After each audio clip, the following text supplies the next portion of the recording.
Donc, aujourd'hui, je vous ai fait lire des versets 10 au verset 15. C'était pour un peu plus donner le contexte. Mais aujourd'hui, nous allons nous focaliser sur les versets 14 à 15.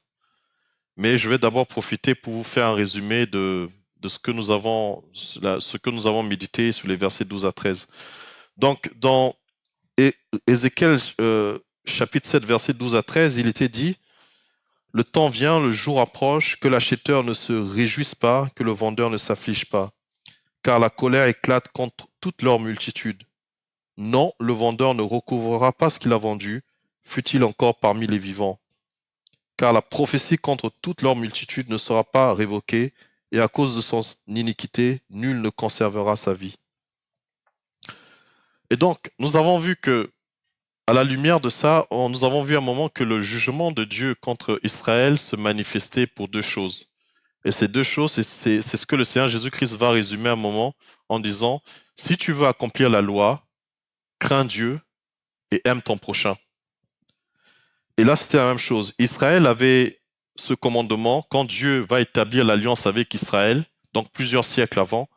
Dieu établit l'alliance avec Israël, sous la supervision de Moïse, et Israël s'engage à être le peuple de l'Éternel. Et en s'engageant à être le peuple de l'Éternel, il s'engage à ce qu'il n'est pas d'autre Dieu. Dieu est un Dieu qui était jaloux et qui demandait une adoration totale. Et il leur avait aussi montré que les dieux des nations qu'ils servaient à côté n'étaient pas des dieux, c'était des idoles de statues de bois et des démons qui se cachaient derrière. Ce que Israël n'a pas toujours compris à un moment. Donc non seulement Israël subissait le jugement de Jérusalem à cause de leur idolâtrie, mais dans les versets 12 à 13 que je vous ai lus, ils subissaient aussi ce jugement à cause de la violence et de la méchanceté qui avait été manifestée entre eux. Ce qui s'était passé à un moment, et c'est tout à fait, on reviendra là sur ce point pour rafraîchir un peu la mémoire, mais le Seigneur dénonce la convoitise. Donc ce qui s'est passé à un moment, c'est que quand Dieu les fait rentrer dans la terre de Canaan, la bénédiction, c'est que chacun jurera du fruit de sa vigne, chacun jurera du fruit de sa maison, chacun aura sa maison, jurera du fruit de sa vigne. Et qu'est-ce qui va se passer à un moment? En rejetant la parole de l'Éternel, certains qui étaient en position d'autorité vont exercer de la convoitise, vont voler leur prochain. On va se retrouver avec le fait d'accaparer des richesses, de créer la pauvreté. Et donc, à un moment, Dieu leur montre qu'à un moment, à cause de la convoitise, à cause du manque de droiture, à cause du mensonge, à cause des injustices sociales et politiques, voilà pourquoi ce jugement était en train de tomber sur Israël.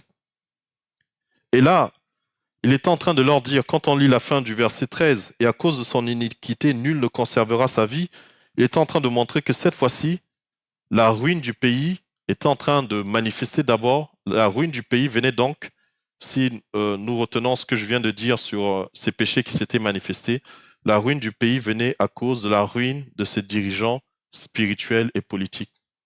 Le fait à un moment que ceux qui devaient enseigner au peuple à se soumettre à l'Éternel avaient eux-mêmes un moment plongé dans l'idolâtrie. Ils étaient dans un double jeu où ils étaient en train d'adorer l'Éternel, mais à un moment ils cherchaient à adorer, ils adoraient des idoles. Ça, c'était, et nous avons pris l'exemple ce matin, notre frère Maher nous a lu l'exemple des fils d'Élie qui s'étaient éloignés de Dieu, mais qui portaient quand même l'arche, mais qui, à cause de leur attitude, s'étaient plongés dans l'idolâtrie. Et donc, pendant plusieurs siècles, Dieu a été patient, mais malgré sa patience, Israël retombait dans les mêmes péchés, sont dans ce péché d'idolâtrie. Et comme je vous avais dit, quand nous en avons parlé dimanche dernier, c'était un rappel de l'importance aussi pour nous. Vous voyez, quand je vais parler de ça, il y a tellement de points similaires avec nos nations. Quel que soit d'où nous venons, nous allons constater que ce que je viens de dire d'Israël, nous le retrouverons au sein de nos nations. Et donc, si cela est arrivé à Israël, qui avait été choisi par Dieu pour pouvoir le représenter, combien plus à des nations païennes qui ne connaissent pas Dieu? Le jugement sera manifeste. Donc, il est important pour nous de nous souvenir au travers de cet exemple qu'il est nécessaire de pouvoir intercéder pour nos nations, d'intercéder pour que la patience de Dieu soit renouvelée avant son jugement. Et là, il parle de l'acheteur. L'acheteur ne se réjouisse pas, le vendeur ne s'afflige pas. Il est en train de parler du fait que la vie sociale serait détruite. Parce que ce qui se passait, pendant plusieurs siècles, quelle avait été la situation. Quand Israël était envahi par des nations plus puissantes, le pays n'avait jamais été totalement occupé, il n'avait jamais été totalement construit, détruit. C'était des parties, c'était des régions qui étaient impactées et souvent les autres soutenaient.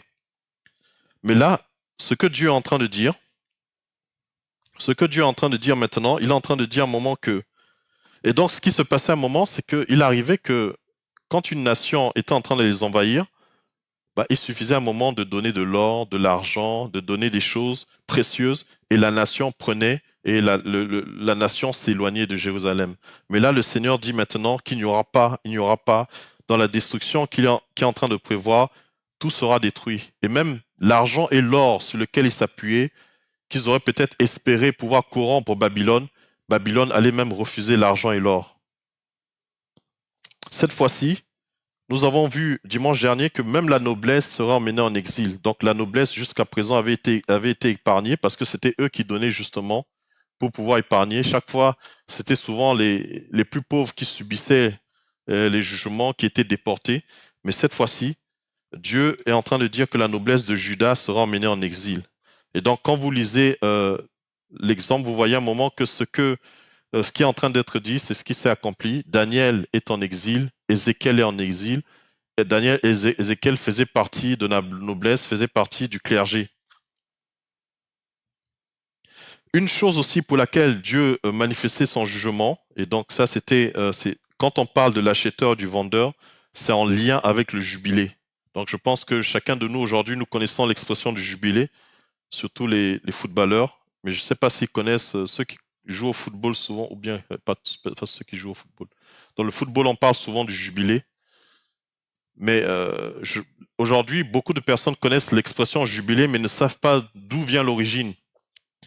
À l'origine, le jubilé, c'était une année de grâce que Dieu publiait, c'est-à-dire, il avait dit au milieu du peuple d'Israël, à la 50e année, Israël se devait de vivre le jubilé. Donc pendant le jubilé, ceux qui avaient des dettes voyaient leurs dettes disparaître.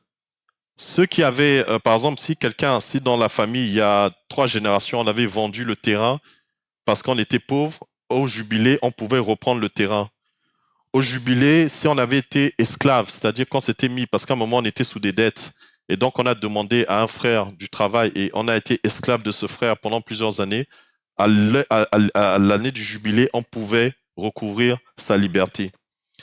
Mais quand nous lisons des exemples bibliques, là je n'ai pas la référence en tête, mais il y a un texte, je ne sais plus si c'est dans Jérémie ou autre, on va parler un moment que Dieu avait donné même, il y a une histoire où Dieu leur donne ce commandement d'obéir et de libérer les frères. Ils vont libérer les frères, mais à un moment ils vont réaliser que ce n'est pas ce qu'ils veulent et ils vont les reprendre de force. Et cet exemple que Dieu est en train de nous donner, c'est à quel point Israël s'était perdu, ou même ce jubilé que Dieu avait institué, pour certaines raisons très importantes, Israël avait bafoué le jubilé et maintenant il n'y avait que des profits. Et la conclusion que nous avions eue dimanche dernier là-dessus, c'est que toutes ces choses que nous sommes en train d'étudier sur l'histoire d'Israël, nous devons comprendre que c'était l'ombre des choses à venir. Quand nous le constatons, nous constatons à un moment que Israël, en l'état actuel des choses, était incapable de pouvoir obéir à la loi de Dieu. Ce que Dieu était en train de leur montrer au travers des multiples sacrifices, ce que Dieu était en train de leur montrer au travers des jubilés qu'ils n'arrivaient pas à respecter, au travers de la justice sociale qu'ils n'arrivaient pas à respecter, ce que Dieu était en train de leur montrer, c'était le besoin d'un sauveur. C'était le besoin de cette promesse qu'il avait faite à un moment, qu'un jour, il y aurait le Messie qui viendrait et qui allait restaurer toutes choses. C'était on va dire le proto-évangile, c'est cette promesse qui a été faite dès la chute dans le jardin de Adam et Ève. Cette promesse est faite à Adam et Ève qu'un jour, un de leurs descendants sera celui qui va restaurer tout ce qu'ils ont perdu. Et donc Israël était dans la promesse de ce Messie, et ce que Dieu est en train de leur montrer, c'est qu'ils étaient incapables par leurs propres efforts de pouvoir avoir cette paix. Ils étaient incapables par leurs propres efforts de pouvoir obéir pleinement au commandement que Dieu leur donnait. Ils étaient incapables par leurs propres efforts, et voilà pourquoi ils étaient obligés de faire des sacrifices, de continuer à faire des sacrifices, parce que par leurs propres efforts, ils ne pouvaient obtenir le salut. Mais toutes ces choses étaient faites d'une façon didactique pour les amener à pointer, pour que tout cela pointe vers Christ. Et ils ne l'ont pas compris. Ils ne l'ont pas compris, mais au contraire, ils ont pensé un moment que cela valait comme une justice auprès de Dieu, et ils se sont même permis de plonger dans l'idolâtrie. Et donc nous avions fini avec ce passage de Luc 4, 14 à 21, lorsque le Seigneur Jésus-Christ rentre dans la synagogue et qu'il va rappeler à ses auditeurs que cette parole est enfin accomplie. Ce jubilé qu'Israël a attendu pendant plusieurs années, plusieurs siècles, Christ était maintenant là pour l'accomplir. Ésaïe 61. Aujourd'hui, nous allons aborder les versets 14 à 15. Dans les versets 14 à 15, on voit un moment qui nous est dit que on sonne de la trompette, tout est prêt, mais personne ne marche au combat, car ma fureur éclate contre toute leur multitude. L'épée au dehors, la peste et la famine au dedans. Celui qui est au champ mourra par l'épée, celui qui est dans la ville sera dévoré par la famine et par la peste. Ézéchiel est en train d'annoncer la défaite à venir. Donc, quand nous regardons de façon chronologique, au niveau de la chronologie, le Seigneur se révèle à Ézéchiel 5 ans avant la chute de Jérusalem. Donc, tout ce que je vous ai dit depuis Ézéchiel chapitre 1 jusqu'à présent, ce sont des choses qui vont... Dieu est en train d'annoncer des choses qui vont arriver d'ici 5 ans. Il les avait déjà annoncées plusieurs siècles avant, plusieurs années avant par d'autres prophètes, notamment Jérémie, qui était donc lui de l'autre côté à Jérusalem. Et là, Dieu est en train de dire à Ézéchiel, ce que Jérémie a dit depuis plusieurs années va s'accomplir. Et 5 ans plus tard, après ces révélations, voilà ce qui va arriver. Donc, Ézéchiel est en train d'annoncer la défaite à venir. Il est en train d'annoncer qu'au lieu de combattre, Israël allait rester figé, qu'il n'allait pas aller vers le combat. Et nous voyons en lien avec la fin du verset 13, on voit que quel que soit ce qu'ils feront pour échapper au glaive de l'ennemi, ils ne pourront pas échapper au jugement de Dieu. Car la prophétie ne sera pas révoquée, la prophétie va s'accomplir totalement. Et le fait que Dieu répète, pour ceux qui suivent depuis un moment la prédication sur Ézéchiel, vous allez remarquer que ces choses, par exemple, ce que nous avons lu au verset 15, c'est nous le retrouvons dans plusieurs chapitres avant. Pourquoi? Parce que Dieu est en train de dire un moment qu'il ne changera pas. Ça veut dire qu'il est en train de répéter qu'il accomplira. Ce qu'il a dit maintenant ne pourra être révoqué, c'est scellé et ce sera accompli. Donc ce matin, nous allons voir pourquoi Dieu est en train de parler du fait qu'ils ne pourront pas combattre et pourquoi Dieu est en train d'insister sur cette destruction totale.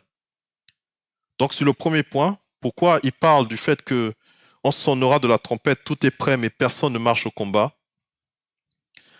Un petit rappel en arrière. Dans Nombre 10, verset 9, voilà ce que Dieu dit au peuple d'Israël. Lorsque dans votre pays, vous irez à la guerre contre l'ennemi qui vous combattra, vous sonnerez des trompettes avec éclat et vous serez présents au souvenir de l'Éternel votre Dieu et vous serez délivrés de vos ennemis. La première chose très importante, Dieu est en train de parler de quelque chose d'important. Dieu est en train de dire, la question n'était pas que l'armée d'Israël soit prête. La question n'était pas que Israël ait l'armée qu'il faut. Le point central des victoires d'Israël, le point central pour lequel Israël avait résisté jusqu'à présent, c'est parce que lorsque Israël était confronté à un ennemi, lorsque Israël sonnait des trompettes, qu'est-ce qu'ils étaient en train de faire? Ils étaient en train de se rappeler au souvenir de l'Éternel. Ils étaient ainsi délivrés de leurs ennemis. Là, Dieu est en train de mettre un point en avant. Il est en train de dire à un moment que là, le problème qu'il y a, c'est que vous aurez beau sonner de la trompette, vous aurez beau être prêt à combattre, même si d'une façon visible, ils étaient prêts à combattre, la chose qu'il y a, c'est que n'étant pas rappelés au souvenir de l'Éternel, ils perdraient la bataille. Je vais rappeler là, Osée. Alors ça, c'est Osée, dans Osée 8, des versets 1 à 4. Osée est un prophète qui a annoncé la destruction de Samarie. Donc, à un moment, à la mort de Salomon, son fils Roboam a pris le trône, mais a agi avec beaucoup d'imprudence, avec un manque de sagesse. Et à la suite de son règne, le royaume a été divisé en deux. Il y a eu le royaume avec la tribu de Juda qui est laissée dans le royaume de Juda. Et les 10 autres tribus ont constitué un royaume, le royaume du Nord, qui avait pour capitale Samarie. Et Samarie a eu la même situation que le royaume de Juda. Cette même situation, Dieu leur a reproché cette même idolâtrie, ce même rejet de Dieu. Toutes ces choses que Dieu est en train de reprocher maintenant via Ézéchiel, on le retrouve par rapport au royaume du Nord. Et voilà ce que Osée avait dit au niveau du royaume du Nord et qui est valable aussi pour le royaume du Sud, maintenant qu'il subit le jugement. Il va dire un moment, verset 1, donc chapitre 8, verset 1 à 4, « Embouche la trompette, l'ennemi fond comme un aigle sur la maison de l'Éternel, parce qu'ils ont violé mon alliance et transgressé ma loi. Ils crieront vers moi, mon Dieu, nous te connaissons, nous Israël. Israël a rejeté le bien, l'ennemi le poursuivra. Ils ont établi des rois sans mon ordre et des chefs à mon insu. Ils ont fait des idoles avec leur argent et leur or. C'est pourquoi ils seront anéantis. » Ce que Dieu est en train de souligner par là, donc, il est en train de souligner que il ne pourrait être rappelé à son souvenir. Il serait en train de perdre cette bataille parce qu'ils avaient perdu l'Éternel. Ils avaient perdu la présence de Dieu. Ils avaient cette attitude, un moment de se dire, parce qu'ils connaissaient Dieu, ils connaissaient le Dieu dans sa fidélité. Et ce que nous avons lu ce matin, c'est ça, c'est-à-dire un moment, ils vont à la guerre, ils ne prennent pas l'arche de l'alliance parce qu'ils savent la corruption de leur cœur. Et quand ils vont se battre avec les Philistins, quand ils sont en train de perdre la bataille, ils demandent à ce que l'arche de l'alliance vienne. Parce qu'ils savent ce que c'est quand Dieu est présent au milieu d'eux. Et on nous dit même que lorsque l'arche est en train d'approcher, les Philistins commencent à trembler. Les Philistins se disent un moment, mais là, tout est perdu. Mais ce qui se passe, c'est que Dieu n'est plus présent. Ils ont sonné de la trompette. Ils se sont réjouis lorsque l'arche est arrivée, mais Dieu n'était plus là. Ils ont perdu la bataille. Les fils de Élie ont été tués pendant cette bataille. L'arche a été enlevée et a été emmenée au pays des Philistins. Dieu a refusé de s'associer à un peuple idolâtre. Il a préféré que l'arche de l'alliance soit prise plutôt que de leur donner la victoire pour un peuple idolâtre. Et Dieu, qui n'a pas besoin du secours humain, Dieu s'est chargé lui-même de ramener l'arche de l'alliance au milieu de son peuple.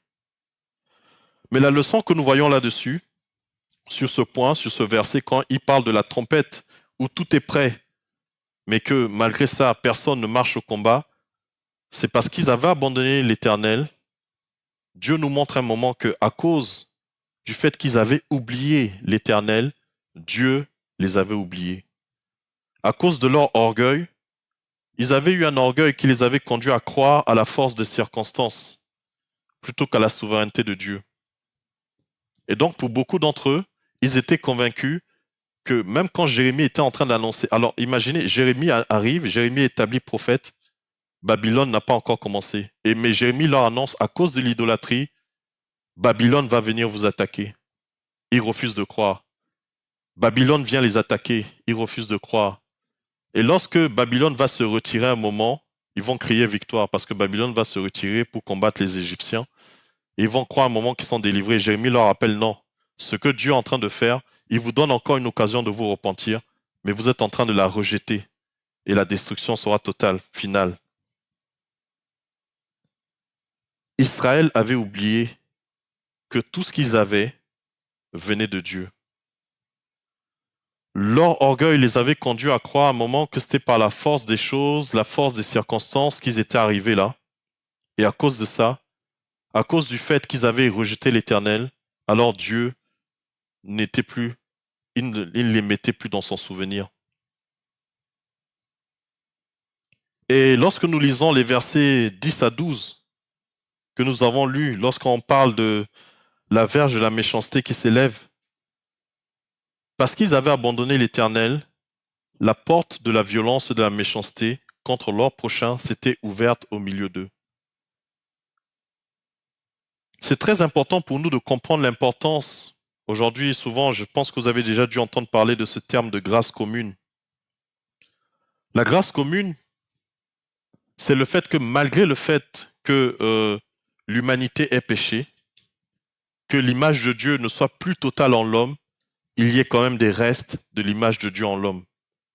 Voilà pourquoi nous avons les sciences, voilà pourquoi nous avons des tribunaux, voilà pourquoi nous avons de la police, voilà pourquoi nous avons des autorités qui régulent les choses. Parce que Dieu, dans sa grâce, a permis cette grâce commune. Et lorsque les hommes choisissent un moment d'abandonner Dieu, et même au niveau de cette grâce commune, choisissent un moment de rejeter Dieu dans ce qu'ils peuvent voir de la grâce commune manifestée, la seule chose que nous allons avoir comme fruit de ça, c'est le fait un moment que ça va nous amener à haïr davantage notre prochain. Dit comme ça peut être très difficile, mais vous voyez, je prenais l'exemple dimanche dernier de jeunes gens qui, dans le métro, ne se lèvent plus devant des personnes âgées. Et d'ailleurs, j'ai même vu encore cette semaine une vidéo d'une personne il y a une dame âgée qui était outrée de voir un jeune homme sur la place réservée aux personnes âgées handicapées. Donc, elle lui a donné des coups pour le chasser et il a donné un coup très fort à la vieille dame. Mais qu'est-ce que cela nous dit? Cela nous dit que lorsque Dieu se retire, lorsque des hommes choisissent de rejeter Dieu, la seule chose qu'ils auront à un moment, c'est que le jugement de Dieu tombera sur eux. La seule chose qu'ils auront à un moment, c'est que ce qu'ils avaient comme grâce commune pour pouvoir aimer le prochain, même ça, ils la perdront. Et aujourd'hui, quand j'ai vu la vidéo, j'ai lu les commentaires, il y avait des gens qui trouvaient normal, ils disent à un moment, ils trouvaient normal que un jeune homme puisse donner un coup de pied violent à une dame d'à peu près 90 ans. En disant à un moment, mais cette dame n'avait pas à lui donner, elle lui tapotait le truc, elle n'avait pas à lui donner des coups et elle pouvait aller s'asseoir ailleurs. Vous voyez, ce qu'il y a là, c'est que quand on rejette l'Éternel, à un moment on trouve normal et on justifie ce qui est mauvais. On trouve normal de faire le mal et on le justifie comme étant normal. Lorsqu'on rejette l'Éternel, on va trouver normal de pouvoir avorter au 9e mois de grossesse. On justifie ça, on trouve ça normal. Il y a tellement d'exemples. Nous avions sur une précédente prédication, je vous avais expliqué le lien qu'il y a sur le fait à un moment quand Dieu dit à Israël de l'adorer lui seul, il savait pourquoi il le disait. Parce qu'à un moment, quand nous ouvrons la porte à l'idolâtrie, derrière l'idolâtrie, quand Israël a ouvert la porte à l'idolâtrie, Israël n'a pas ouvert la porte seulement à des idoles de bois et de pierre ou d'argent. Ils ont ouvert la porte à des démons. Ce sont des démons qui se cachaient derrière ces dieux. Et en ouvrant la porte à ces démons, ils ont ouvert la porte à la violence, à la méchanceté. Et voilà, plusieurs siècles après, le résultat, le jugement de Dieu tombe sur eux. Ce que nous devons tirer comme enseignement quand nous sommes en train de réaliser cela, parce que vous voyez aujourd'hui, même dans notre société, on peut être dans ce même point. On est convaincu à un moment, il y a des personnes qui sont convaincues de sonner de la trompette et d'être sûr de la présence de Dieu. Dans plusieurs églises, on va être sûr à un moment que Dieu est présent alors que Dieu n'est plus là. La question pour chacun de nous sera toujours de nous assurer que Dieu est en train d'approuver nos voies, plutôt que de nous fier à nos sentiments. Le grand danger d'Israël, vous voyez, même quand Israël a demandé un roi, ils n'ont pas demandé, quand ils ont demandé quel était le motif, vous voyez, dans sa souveraineté, il était prévu, parce que Dieu donne déjà cette prophétie, même au travers de Moïse, que celui qui viendra, le Messie, sera roi. Donc il était prévu qu'un jour Israël soit une royauté. Mais le motif pour lequel Israël a demandé la royauté n'était pas le motif pour lequel Dieu voulait qu'ils aient un roi. Ils avaient pour motif d'imiter les nations autour d'eux. Et ils ont trouvé que ils se sont fiés à leurs sentiments, ils se sont fiés aux circonstances autour d'eux, ils ont trouvé cela normal. Mais pour nous, la question, nous devons toujours nous assurer un moment, parce que nous pouvons avoir ce sentiment à un moment de sonner de la trompette et de croire que Dieu est avec nous alors qu'il n'est pas avec nous. Rassure-toi, ne sois point sage à tes propres yeux, mais crains l'Éternel. Israël, à cause de ce... Et la grâce de Dieu exercée pendant plusieurs siècles, c'était cyclique. Israël promet d'obéir à l'Éternel. Israël désobéit, tombe dans l'idolâtrie. Une nation vient en réponse à ce péché. Dieu envoie une nation les punir. Ils sont sous le joug de cette nation. Dieu envoie un libérateur. Ça allait être un juge ou par la suite un roi. Israël est libéré. Israël fait une alliance avec Dieu en disant « Nous ne reviendrons plus jamais en arrière ». Mais Israël va et Israël repart dans l'idolâtrie et on repart dans ce cycle.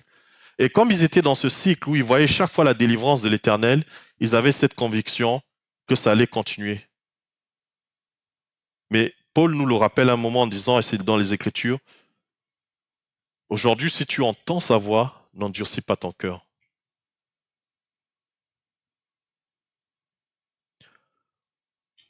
Nous devons garder nos cœurs parce que nous pouvons penser un moment que la présence de l'Éternel est avec nous alors qu'elle ne l'est pas. Parce qu'à un moment, nous espérons un moment que Dieu approuve nos voies parce que nous allons nous fier à nos sentiments ou à notre façon de voir les choses. Nous avons besoin chaque fois d'être sûrs que nous sommes en train d'examiner ce qui est bon et agréable au Seigneur. Pas examiner ce qui est bon et agréable à nous, à notre façon de voir les choses. Ce qui est bon et agréable au Seigneur. Le problème d'Israël à un moment, c'est qu'ils avaient fini par être sages à leurs propres yeux. Ils avaient pensé qu'ils pouvaient adorer Dieu et ils pouvaient trouver un certain bénéfice à adorer les idoles autour. Ils avaient rejeté la crainte de l'Éternel et à cause de ça, le mal était rentré. Quand vous lisez Lévitique et plusieurs autres, vous voyez comment ces règles permettaient d'avoir une nation unie. C'est-à-dire, même quand certains, à cause de leurs mauvaises décisions ou de certaines choses, pouvaient vivre la pauvreté, même celui qui était pauvre au sein d'Israël ne pouvait pas être misérable. Même le pauvre avait de quoi manger, avait de quoi pouvoir avoir de quoi se couvrir la tête. Mais dès le moment où ils ont rejeté l'Éternel, dès le moment où ils choisissent de ne plus se conformer à ce que la parole de Dieu dit, alors même ces conséquences du péché, de la chute sont amplifiées. L'injustice sociale, l'injustice politique. Proverbe 16 nous dit un moment, Proverbe 16, versets 5 à 7 nous dit « Tout cœur hautain est en abomination à l'Éternel. Certes, il ne restera pas impuni. Par la bonté et la fidélité, on expie l'iniquité, et par la crainte de l'Éternel, on se détourne du mal. Quand l'Éternel approuve les voies d'un homme, il dispose favorablement à son égard même ses ennemis. » Prions pour que nous ayons toujours un cœur humble.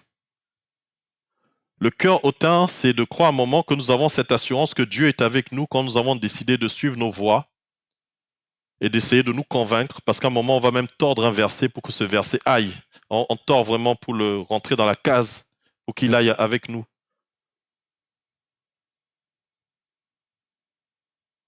Mais la Bible nous dit à un moment que tout cœur hautain, tout cœur qui choisit de ne pas se soumettre aux voies de Dieu, subira les conséquences de son péché. Et il rappelle un moment, par la bonté et la fidélité, on expie l'iniquité, par la crainte de l'Éternel, on se détourne du mal. Donc pour nous, nous voyons que sur ce premier point, une des conclusions qu'on peut apporter, c'est que là encore, Dieu était en train de donner une leçon à Israël. Lorsque ces écrits, vous voyez, ces écrits ont été conservés. Les écrits des prophètes ont été conservés, ces écrits ont traversé le siècle. Parce qu'ils ont servi d'avertissement à Israël. Ils ont servi pour que Israël comprenne le plan de Dieu. Et dans cette compréhension du plan de Dieu, quand Dieu leur fait voir un moment, le fait un moment que quand Israël laisse le péché, quand Israël laisse l'idolâtrie et rejette l'adoration de Dieu, tout ce qu'ils peuvent obtenir, la première chose qu'ils perdent, c'est la présence de Dieu. Et Dieu était en train de montrer à Israël que malgré tous leurs efforts, ce qu'ils devaient comprendre déjà, c'est que étant sous la loi, étant incapables de respecter la loi, leur seul espoir, dans cette détresse qu'ils étaient en train de vivre, leur seul espoir serait d'espérer un jour dans le Messie, dans la foi au Messie qui allait venir pour restaurer toutes choses. Et même là, déjà, Dieu était en train de pointer que la délivrance du Messie ne serait pas une délivrance physique, comme certains l'ont espéré, mais d'avoir une délivrance spirituelle. Paul nous dit un moment dans 2 Corinthiens 7, verset 1, « Ayant donc de telles promesses, bien-aimés, purifions-nous de toute souillure de la chair et de l'esprit, en achevant notre sanctification dans la crainte de Dieu. » Quelle est la plus grande promesse que Dieu nous a faite? C'est sa présence. Emmanuel, quand le Seigneur va parler, quand Ésaïe donne cette prophétie de la Vierge qui sera enceinte, elle enfantera un fils, elle lui donnera le nom d'Emmanuel. Emmanuel qui veut dire Dieu avec nous. Ce qui avait caractérisé la chute dans le jardin d'Éden, c'est quand Dieu s'est retiré, la présence de Dieu s'est retirée d'Adam et Ève. Ce qui a caractérisé la chute d'Israël, c'est quand Dieu s'est retiré. À cause des idoles qu'ils avaient, Dieu s'est retiré. Mais voilà la promesse que Dieu va faire à Israël, eux qui sont sous la loi, eux qui doivent comprendre qu'ils ont besoin d'un sauveur. Il leur dit, un jour vous serez délivrés de la loi, un jour vous connaîtrez la paix. Vous n'avez pas pu connaître la paix à travers le jubilé parfaitement, mais un jour vous connaîtrez cette paix parfaite. Un jour vous connaîtrez le fait que quel que soit ce que vous pourrez vivre, ce que vous pourrez être, Dieu sera avec vous pour toujours. C'est toujours glorieux de lire ces passages. Je finirai donc ce premier point avec Matthieu 28, 18 à 20, qui est très important et qui doit être un rappel pour nous. Quand à un moment nous avons le sentiment, vous voyez encore là, quand nous nous fions à nos sentiments, nous avons ce sentiment que Dieu nous a abandonnés. Jésus s'étant approché leur parla ainsi, « Tout pouvoir m'a été donné dans le ciel et sur la terre. Allez, faites de toutes les nations des disciples, les baptisant au nom du Père, du Fils et du Saint-Esprit, et enseignez-leur à observer tout ce que je vous ai prescrit. Et voici, je suis avec vous tous les jours jusqu'à la fin du monde. »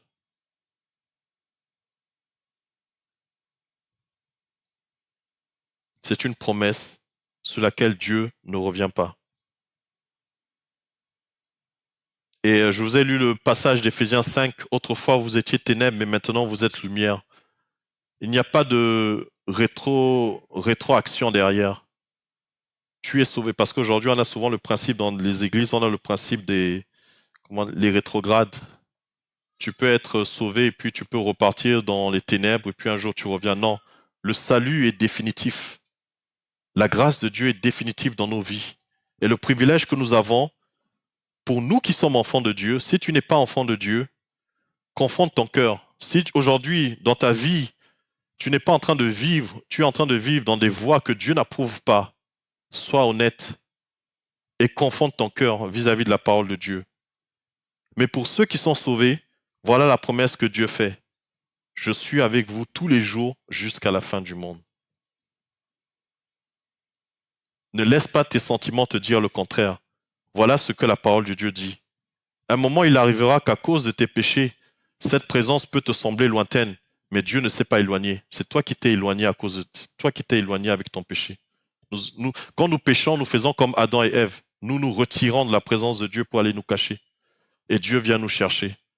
Chaque fois que je me repens d'un de mes péchés, c'est parce que Dieu est venu me chercher. Le deuxième point, et donc nous avons vu dans le premier point pourquoi Dieu parlait du fait à un moment qu'il serait prêt au combat, mais pourtant il n'y aurait pas de combat. Et là, nous abordons le deuxième point maintenant.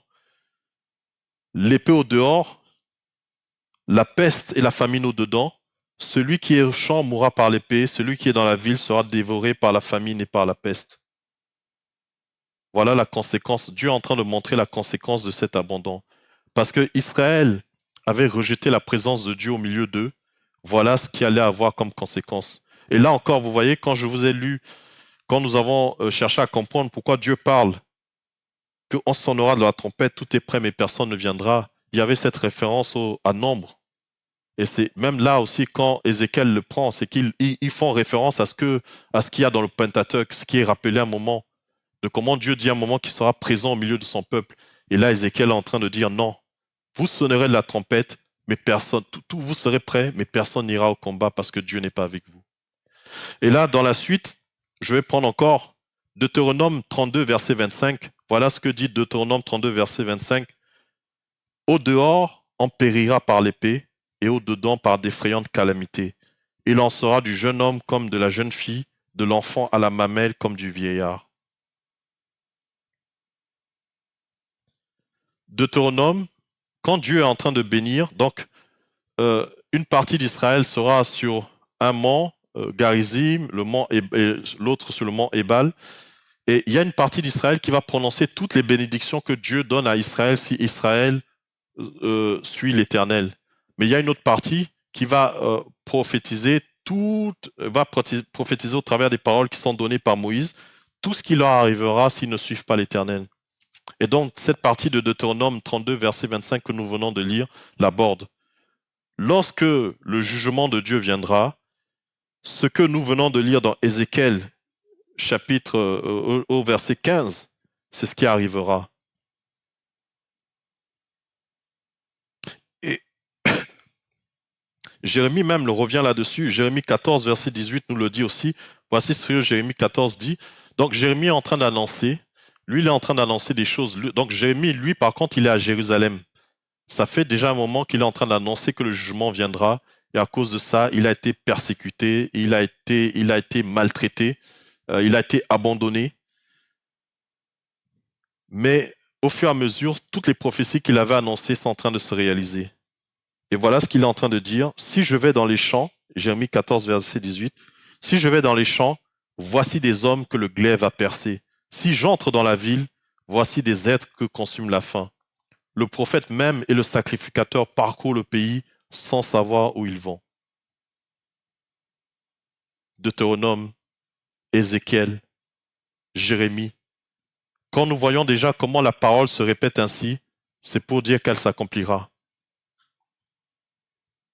Et bien sûr, si on peut, ce que je suis en train de dire là, c'est que elle peut aussi se répéter une seule fois, elle s'accomplira. Mais quand nous voyons la répétition de certaines choses que nous lisons, nous voyons un moment que Dieu a arrêté les choses et qu'il les accomplira. Mais quand Dieu permet toutes ces désolations, donc comment nous devons comprendre pourquoi Dieu permet toutes ces désolations pour Israël? Toutes ces désolations, l'annonce de ce jugement, la manifestation de ce jugement avait un but. Il fallait que Israël réalise la détresse d'une vie sans Dieu. À un moment, ils avaient eu le fait d'abandonner l'Éternel, Dieu les punit, Dieu envoie un libérateur, Dieu revient au milieu d'eux et le cycle reprend et Israël pense que ça va être un cycle perpétuel. Mais Dieu leur dit à un moment, non, ma patience arrivera à son terme. Au moment où j'ai jugé et vous serez jugés. Mais cette fois-ci, Dieu va permettre, parce que comme je vous ai dit à un moment, le but pour lequel Dieu suscite Israël, ce n'était pas que Israël reste le seul peuple de Dieu.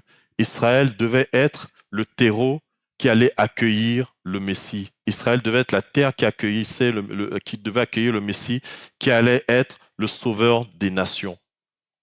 Et donc, pour préparer Israël à pouvoir accueillir le Messie, il fallait que Israël soit déjà une nation qui ait compris l'importance de vivre avec Dieu, qui ait compris l'importance d'être soumis à Dieu, que Dieu soit en train de travailler au milieu d'eux pour que le Messie arrive. Et là, cette fois-ci, Dieu permet ce jugement qu'il a déjà annoncé dans Deutéronome, qu'il annonce par les prophètes. Plusieurs prophètes ont déjà annoncé, depuis Moïse, il a été annoncé si à un moment Israël se détournait, il fallait que Israël réalise la détresse d'une vie sans Dieu. Cette fois-ci, Dieu va se retirer totalement, il va les livrer entièrement, il va livrer entièrement le pays à la destruction. C'est une chose qu'ils n'avaient jamais connue. Depuis qu'ils étaient arrivés dans la terre de Canaan, ils n'avaient jamais connu un ennemi qui avait totalement triomphé de tout Israël. Souvent, il y avait un ennemi qui allait triompher de 2 tribus, qui soumettait 2 tribus, et puis les autres tribus essayaient de les délivrer, mais jamais de destruction totale. Mais pourquoi Dieu permettait cela? Comme je vous l'ai dit, il fallait qu'il réalise la détresse d'une vie sans Dieu, mais surtout, il fallait qu'il réalise, en comprenant la détresse d'une vie sans Dieu, il fallait qu'il comprenne que ces choses étaient en train d'arriver non par des circonstances hasardeuses, mais bien par la main de Dieu. Derrière les Babyloniens, c'est Dieu qui était en train d'agir. Derrière les Assyriens qui avaient déjà détruit Samarie, le royaume du Nord avec Samarie pour capitale et qui avaient déporté, c'était la main de Dieu. Et ce que Dieu était en train de faire en touchant Israël ainsi, c'est que Dieu ne voulait pas que Israël reste insensible aux conséquences de ce qu'ils étaient en train de vivre. Il fallait qu'ils réalisent la détresse dans laquelle ils étaient. Il fallait qu'ils réalisent qu'ils avaient abandonné l'Éternel. Il fallait qu'ils réalisent le besoin de se repentir et de revenir à Dieu. Et que cette fois-ci, ils soient leur peuple comme Dieu était leur Dieu. Un moment, pour nous aussi, nous avons cette conscience, un moment que, et je l'avais dit dimanche dernier, la chose qu'il y a, c'est que à cause souvent de notre mauvaise conception des choses, et ça peut être normal parce que aujourd'hui, l'œuvre de Dieu n'est pas encore pleinement accomplie dans nos cœurs, donc souvent nous pouvons encore être sujets aux tentations de la chair, aux interprétations de la chair. Mais souvent nous réalisons peu que le péché a des conséquences. Souvent on espère que le péché on espère pouvoir pécher et ne pas avoir des conséquences à notre péché. Mais le péché porte des conséquences. Dans sa miséricorde, Dieu permet que les conséquences de nos péchés ne soient jamais à la hauteur de ce que nous méritons. Même l'humanité. Si Dieu devait punir l'humanité aujourd'hui en son état, aucun de nous ne survivrait. Alors, la fameuse météorite tomberait pour détruire toute l'humanité. Aucun de nous ne survivrait à la justice de Dieu. Mais ce que Dieu est en train de montrer, et je ne sais pas si j'ai le texte pour vous lire, Lamentation, je pense que c'est dans Lamentation, si ça me revient. Oui, c'est ça. Lamentation, chapitre 1, verset 20. Jérémie qui dit, « Éternel, regarde ma détresse. Mes entrailles bouillonnent, mon cœur est bouleversé au-dedans de moi, car j'ai été rebelle. Au-dehors, l'épée a fait ses ravages, au-dedans, la mort. » La leçon que nous apprenons là-dessus aussi pour nous, nous ne devons pas être impassibles vis-à-vis du péché. Nous devons être bouleversés d'avoir été rebelles. Nous devons être bouleversés à un moment, de voir un moment les conséquences du péché, comme il le dit à un moment, les conséquences du péché qui se vivent par les ravages de l'épée au dehors, mais qui vont aussi se vivre par une mort spirituelle au dedans. Souvent, nous allons attribuer à beaucoup de choses. Alors, je ne dis pas que c'est le cas à chaque fois, mais il y a des moments où nous allons avoir du mal à lire la Bible. Il y a des moments où nous allons avoir du mal à faire certaines choses, même le service à Dieu, même envers notre prochain, à cause d'une seule et bonne raison. C'est parce qu'à un moment, nous ne voulons pas accepter des conséquences de péché, ou nous ne voulons pas accepter le fait que nous avons péché, nous devons nous repentir. Et à cause de ça, à un moment, nous allons laisser notre vie spirituelle être atteinte, nous allons laisser notre vie de prière, notre vie de lecture de la parole être atteinte, parce que nous refusons par orgueil de nous repentir. Nous réalisons à un moment que nous avons pris des voies, nous avons décidé de nous-mêmes, et nous voyons ce que la parole de Dieu nous dit, et nous n'acceptons pas la correction. La correction a pu venir de la lecture de la parole directement, la correction a pu venir de l'exhortation d'un frère, la correction a pu venir d'une situation de vie que nous avons vécue, mais par orgueil, nous ne voulons pas nous repentir. Et nous laissons cette petite mort spirituelle nous affecter. Nous ne devons pas rester impassibles vis-à-vis du péché. Je vous rappelle souvent beaucoup ce passage. Souvent, c'est un passage qui m'a marqué dans le chemin du pèlerin. C'est le voyage du pèlerin, merci. Le voyage du pèlerin, à un moment, chrétien rencontre un monsieur qui est dans une prison. Et il lui demande qu'est-ce qui se passe. Et ce monsieur lui dit un moment, dans les termes, je pense même plus que c'est le monsieur qui a parlé, mais peut-être son compagnon qui l'accompagnait, qui va dire un moment, il a perdu sa capacité à se repentir. Il est dans une prison dont il ne peut sortir. Souvent par orgueil, quand nous allons vivre les conséquences du péché, ou quand nous voyons même les conséquences du péché s'exercer sur les nations, parce que vous voyez, souvent nous n'avons pas ce recul. La patience de Dieu envers Israël s'est manifestée pendant plusieurs siècles. Et souvent, nous allons juger à l'instant où le jugement arrive. On va se dire un moment, mais pourquoi Dieu permet ça? Et nous oublions un moment que sa patience s'est manifestée pendant plusieurs siècles avant. Voilà pourquoi nous avons besoin d'être toujours précautionneux, d'être toujours sages quand nous sommes en train d'aborder la façon dont Dieu est en train de travailler au sein des nations, la façon dont Dieu est en train de travailler dans nos vies. Alors il peut arriver un moment que je vive les conséquences de mon péché, que les conséquences de ce péché soient difficiles, et que je sais un moment que plutôt que d'en vouloir à Dieu, je dois le faire comme Jérémie l'a dit un moment, que chacun de nous se plaigne de ses propres péchés. Mais nous devons le faire, que chacun de nous se plaigne de ses propres péchés. Ne restons pas insensibles. Ne restons pas insensibles au fait d'avoir été rebelles. Repentissons-nous.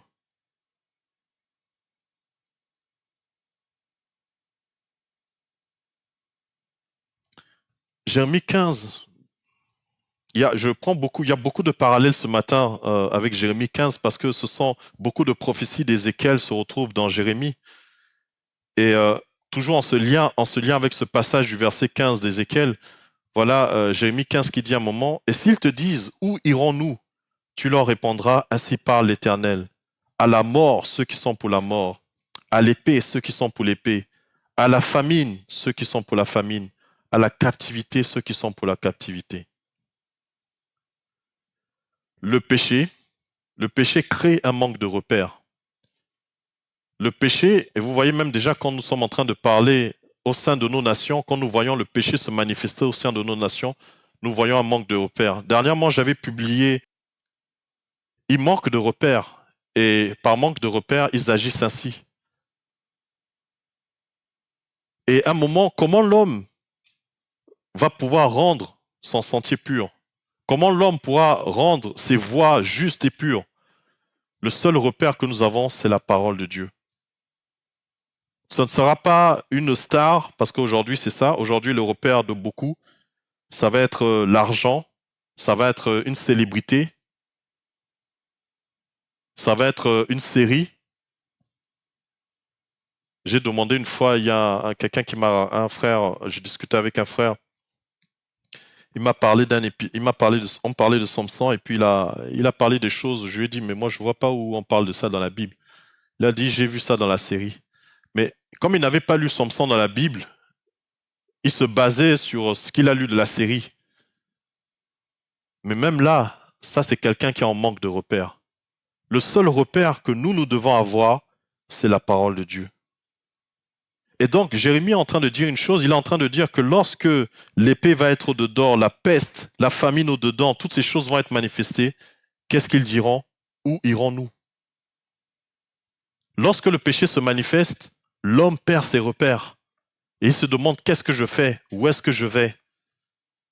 Et même pour nous chrétiens, le péché va créer un manque de repères. Lorsque nous laissons le péché nous atteindre, et que nous n'allons pas aller dans le sens de la repentance, le péché crée un manque de repères. Le péché fausse la façon dont nous avons de voir les bien-aimés, la façon dont nous avons de voir la vie et beaucoup d'autres choses. Et voilà pourquoi nous avons besoin de nous repentir.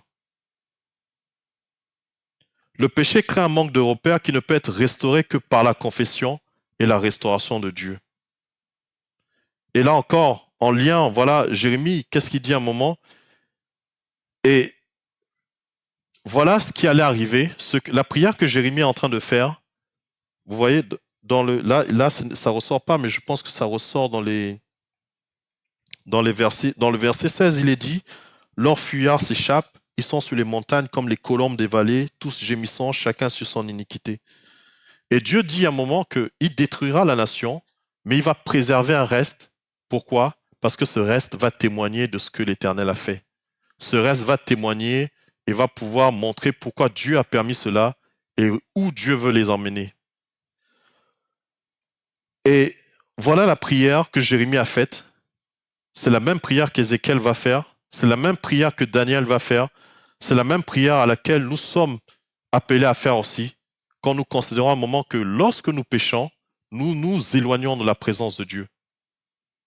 Ce n'est pas un moment de sentir un moment que Dieu... Quand souvent, il y a des chants qui vont dire un moment, je sens que ta présence et tu n'es pas... Non, il n'y a pas de sentir de la présence. Dieu est avec nous. Dieu est avec ses enfants.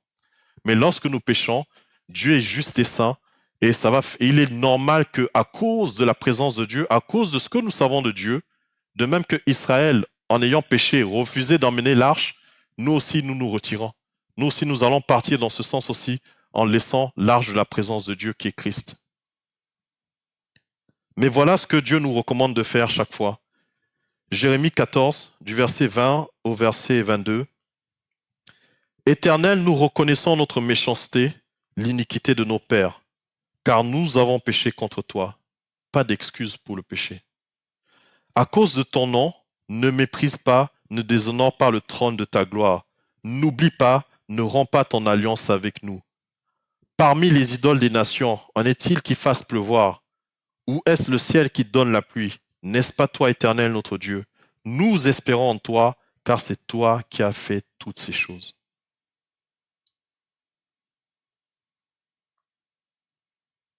Voyons la présence de Dieu dans nos cœurs, au milieu de nous comme un privilège.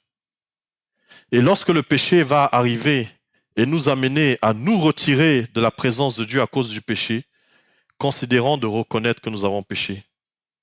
Et vous voyez un moment, il va rappeler ce qui était dit dans Nombre 10, verset 9, où Dieu disait un moment, quand Israël sonnera de la trompette, ils seront rappelés au souvenir de l'Éternel.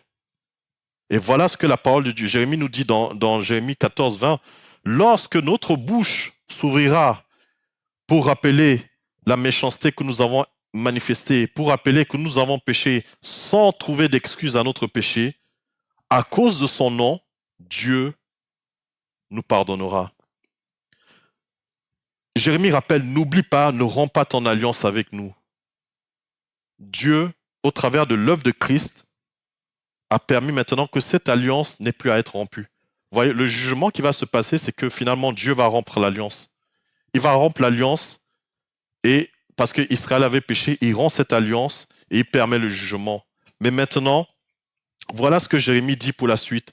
N'oublie pas, ne romps pas ton alliance avec nous. Dieu va faire une alliance encore plus excellente que celle que les Hébreux avaient eue et qui n'avaient pas réussi à tenir. Une alliance plus excellente qui se trouve en Christ. Et dans cette alliance, Dieu ne rompt pas son alliance avec nous. Au contraire, ce que Dieu produit en nous, c'est de nous rappeler que nous devons placer notre espoir en lui, car c'est lui qui a fait toutes ces choses.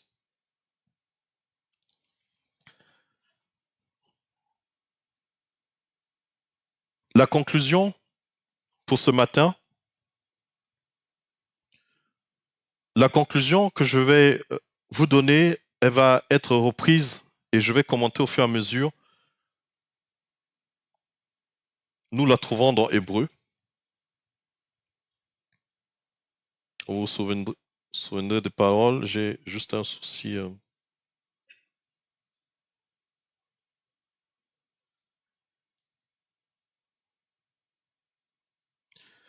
Dans Hébreux, alors là, j'ai pas.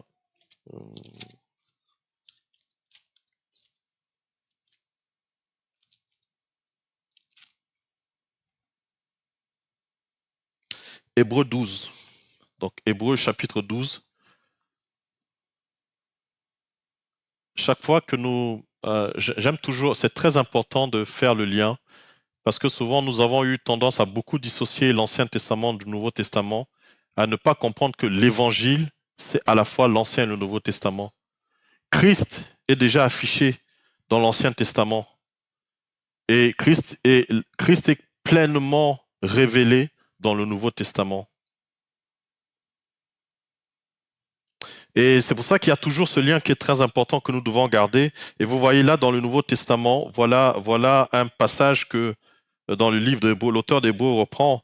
Hébreux chapitre 12, versets 4 à 12. Il dit, « Vous n'avez pas encore résisté jusqu'au sang en luttant contre le péché. Et vous avez oublié l'exhortation qui vous est adressée comme à des fils. Mon fils, ne méprise pas le châtiment du Seigneur et ne perds pas courage lorsqu'il te reprend. Car le Seigneur châtie celui qu'il aime et il frappe de la verge tous ceux qu'il reconnaît pour ses fils. Supportez le châtiment, c'est comme des fils que Dieu vous traite. Car quel est le fils qu'un père ne châtie pas? Mais si vous êtes exempt du châtiment auquel tous ont part, vous êtes donc des enfants illégitimes et non des fils. D'ailleurs, puisque nos pères, selon la chair, nous ont châtiés et que nous les avons respectés, ne devons-nous pas, à bien plus forte raison, nous soumettre au Père des esprits pour avoir la vie? Nos pères nous châtiaient pour peu de jours, comme ils le trouvaient bon, mais Dieu nous châtie pour notre bien, afin que nous participions à sa sainteté. Il est vrai que tout châtiment semble d'abord un sujet de tristesse et non de joie, mais il produit plus tard pour ceux qui ont été ainsi exercés un fruit paisible de justice. Fortifiez donc vos mains languissantes et vos genoux affaiblis, et suivez avec vos pieds des voies droites, afin que ce qui est boiteux ne dévie pas, mais plutôt se raffermisse. Il y a un fait très important dans l'histoire, c'est que de toutes les nations que Dieu a punies en exerçant un jugement, il n'y a que Israël qui a duré au travers des siècles. Chaque fois que Dieu a manifesté son jugement, ces nations ont été détruites et ne se sont jamais relevées du jugement de Dieu. Mais qu'est-ce que Dieu enseigne au travers de ce qu'il est en train de faire dans le jugement pour Israël? Il est en train de dire à un moment qu'il était ce texte que nous avons lu, qui est valable pour nous aujourd'hui, dans notre temps, c'est un texte qui est aussi valable pour Israël, dans ce que Dieu va accomplir par la suite. Lorsque nous lisons ces passages difficiles d'Ézéchiel, il est difficile d'y voir de l'amour. Mais pourtant, l'amour de Dieu se manifeste. Au travers du jugement qu'il est en train d'exercer, au travers du fait qu'il permettait à Israël de vivre les conséquences de leur péché et de revenir à lui, il permettait qu'Israël puisse rentrer dans une étape encore plus glorieuse de leur lien avec lui. Et Dieu nous fait ce rappel qui est valable pour Israël, mais qui est aussi valable pour nous. Souvenons-nous un moment que nous ne devons pas mépriser le châtiment du Seigneur. Il y a des moments où nous voyons le méchant prospérer, et on se dit à un moment, mais Seigneur, juge ces gens qui sont en train d'agir avec méchanceté. Et nous avons l'impression que Dieu ne voit pas l'injustice, la méchanceté. Et lorsque nous allons faire une chose que nous pouvons juger banale, nous subissons les conséquences de notre péché clairement. Mais voyez-le comme un privilège. Voyez comme un privilège d'être corrigé par le Seigneur. Voyez comme un privilège, comme Jérémie l'a dit, mon être bouillonne. Parce qu'à un moment, j'ai péché. Mon être est en train de bouillonner parce que je réalise que j'ai péché et je ne me sens pas bien. Quand votre être bouillonne parce que vous avez péché, voyez-le comme un privilège de la grâce de Dieu. Celui qui ne connaît pas Dieu ne voit pas en quoi il a péché. Il trouve normal de se livrer au mal. Mais Dieu nous dit à un moment, si nous nous sommes livrés au mal, ne méprisons pas le châtiment du Seigneur et ne perdons pas courage lorsqu'il nous reprend.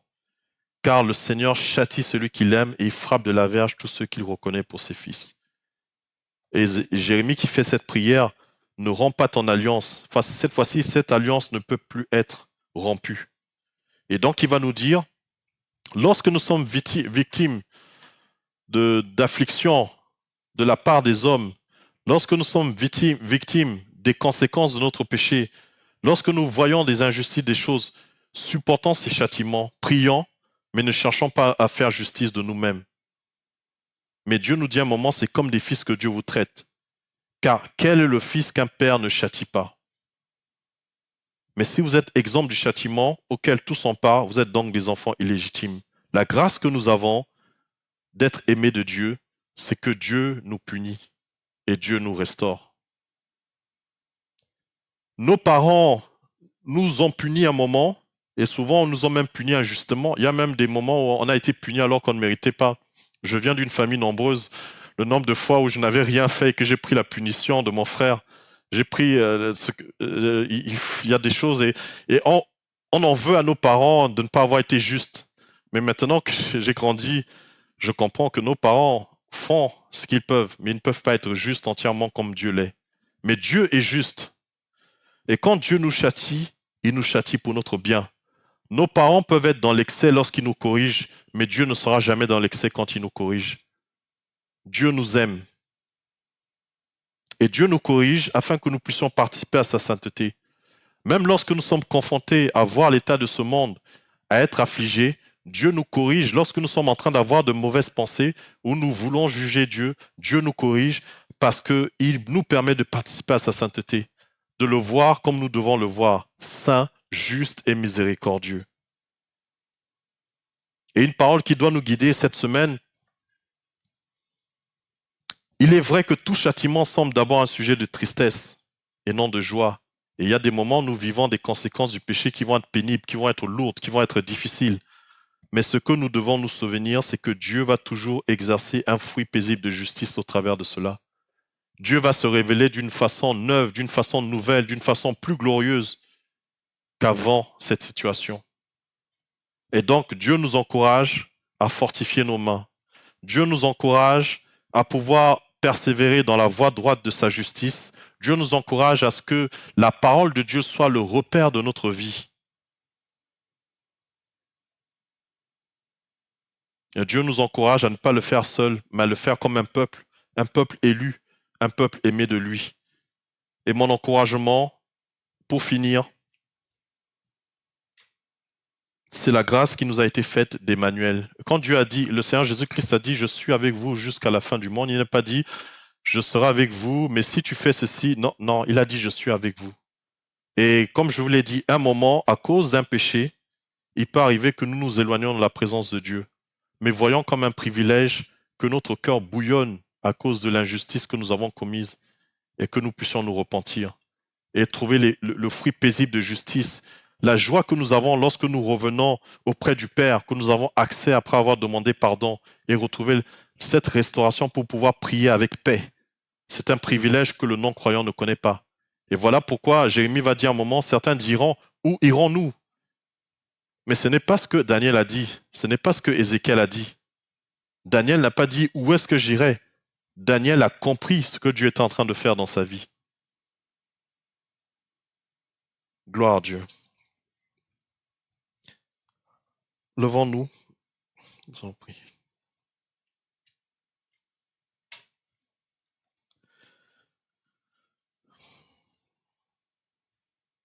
Notre Dieu, nous te disons merci pour ta parole.